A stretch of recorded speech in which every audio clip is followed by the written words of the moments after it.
Hey folks, Matt Easton here, scholagladiatoria, and you know, sometimes people say Christmas has come early. What does that mean within the context of this channel? Well, it means quite simply that you've got a video with not just me in it, but someone else you might know and love as well, Nick Thomas as my special guest. But the other reason that Christmas has come early is because I've got a new Spadroon to talk about. So, you know, years ago, I suppose, the whole Spadroon meme started with me essentially saying how I didn't like Spadroons, giving the reasons why I thought this, particularly the British 1796 Spadroon, was a poor sword, was a bad sword.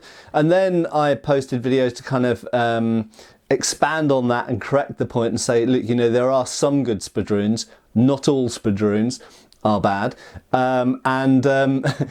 indeed there are some good Spadroons. I just think that the average 1796 British infantry officer's sword, aka Spadroon, is not a good example of a Spadroon, and I think most people, even most people who like Spadroons, agree with me. And I did yet another video not that long ago, actually, I think a couple of months ago maybe, where I basically showed a good Spadroon, example made by Prosser, if I remember correctly, or was it Osborne? I can't remember now, but anyway, either of those companies would have done. They were good makers, and even if you have to have a certain regulation sword, then if it's made within certain parameters, it's well made. It's made obviously of good steel, well tempered. But if the proportions of it are good, the balance is nice, and the, you know, a millimeter here, a millimeter there, you can improve a model of sword quite considerably just by the specific details. And I'm not the first person to note that, of course. Even if we go back to John Musgrave Waite's treatise of 1880, Lessons in Sabre, he specifically says this. He says, you know, if you're an officer, you'll probably be dictated to what type of sword you're going to have, but you can choose the details, and often the devil's in the detail, and you can make a much better sword. So what have I got here? Well, some of you, anybody who really knows about antique swords, will look at this and go, well, that's the 1796 Spadroon or 1796 infantry officer's sword. But is it? Well, it is and it isn't. So the hilt is, but the blade kind of isn't. Now the blade is different. If we look at this blade, it is actually double-edged, okay, and it's got a very nice patriotic motto on each side of the blade that says, "For my country and king."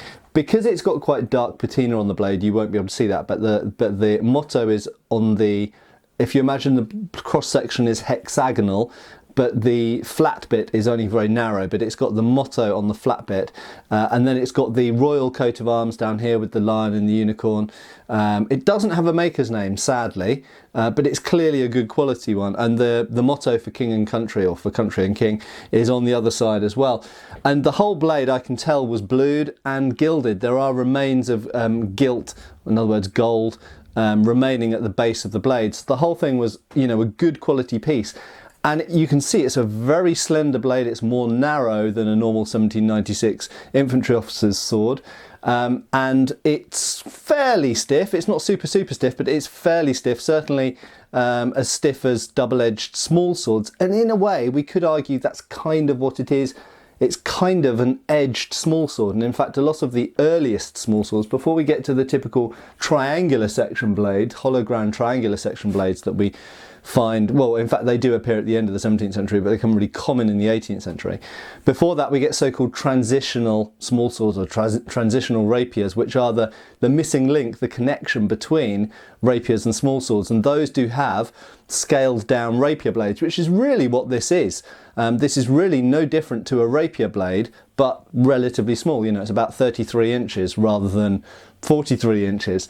So it's not a small blade, but it's the small sword. The name is small compared to a rapier. A rapier is a large sword, in fact. So this is essentially a scaled down rapier blade, or a type of small sword blade, but it is edged. So we can call it a Spadroon. Quite simply, a Spadroon is a sword that can cut and thrust, but I'll let Nick talk more about Spadroons. And why don't we hand over to Nick right now, in fact, and he can tell you a little bit more about what Spadroons are, but also specifically about a new Facebook page called Spadrooners. But I will hand over to Nick now.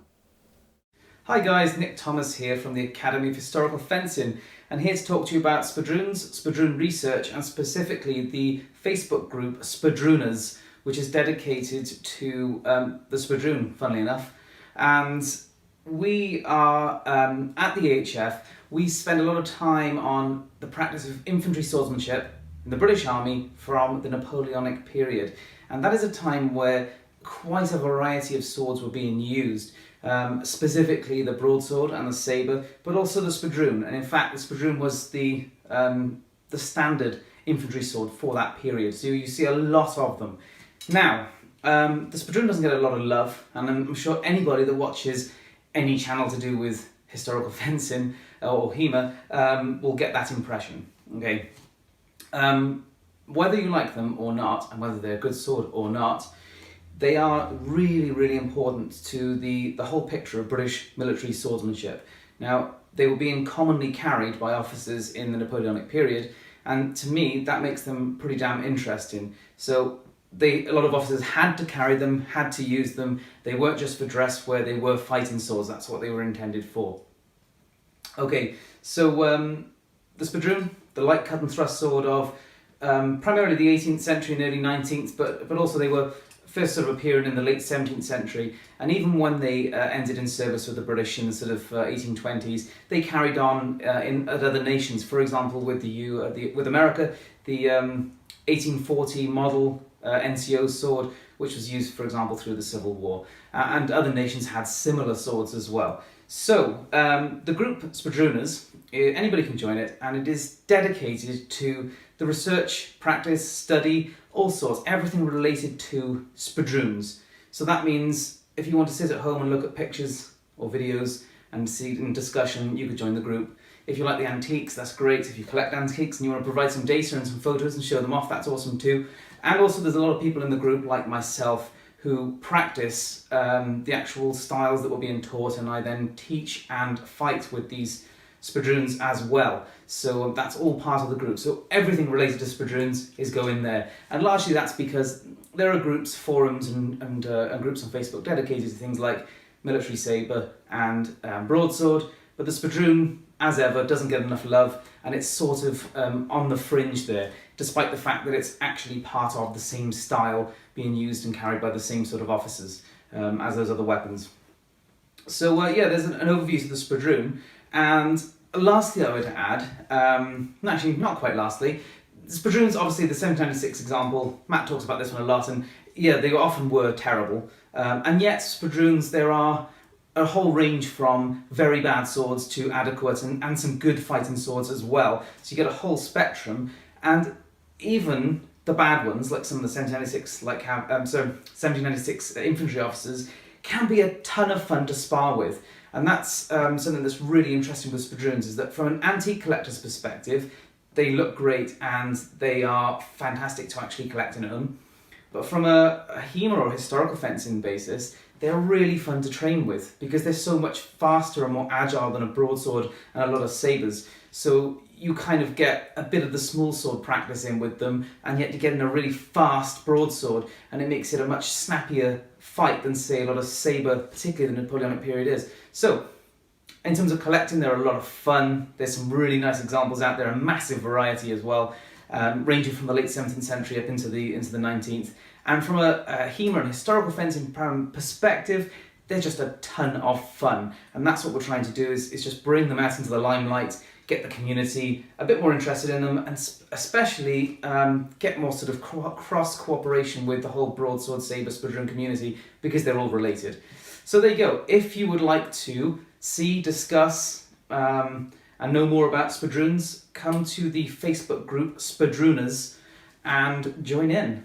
I hope you enjoyed the video. So thanks for that, Nick. That was fantastic. Please go and give the Spadrooners page a like. It's actually got lots of really good discussion on it. And even if you're not that into spadroons, like me, there is actually quite a lot of discussion of other swords of the period as well. Broadswords, backswords, sabres, this kind of thing. Because, of course, no swords existed in isolation. They're all interrelated and they all interacted with each other. There are Spadroon memes, which are quite amusing. There are obviously Spadroon in-jokes. Basically, Spadrooners have become a HEMA kind of microculture within HEMA. So it's the coolest new thing. And basically, a lot of the coolest kids on the block are getting Spadroons and talking about Spadroons at the moment. So why not give it a try? It might not be your cup of tea at the end of the day, but you know, life's short, you should try everything. Maybe try a Spadroon. Thank you for watching. Go and give that page a like, and thank you once again to Nick for his great contribution. And go over also, I put a link below to his YouTube channel. Go and give that a like and have a look at some of his videos. I'm sure you know them already, but if you don't, go and have a view. So yeah, give a like, and thanks for watching. Cheers, folks. Thanks for watching. We've got extra videos on Patreon. Please give our Facebook a like and subscribe if you haven't already. Cheers, folks.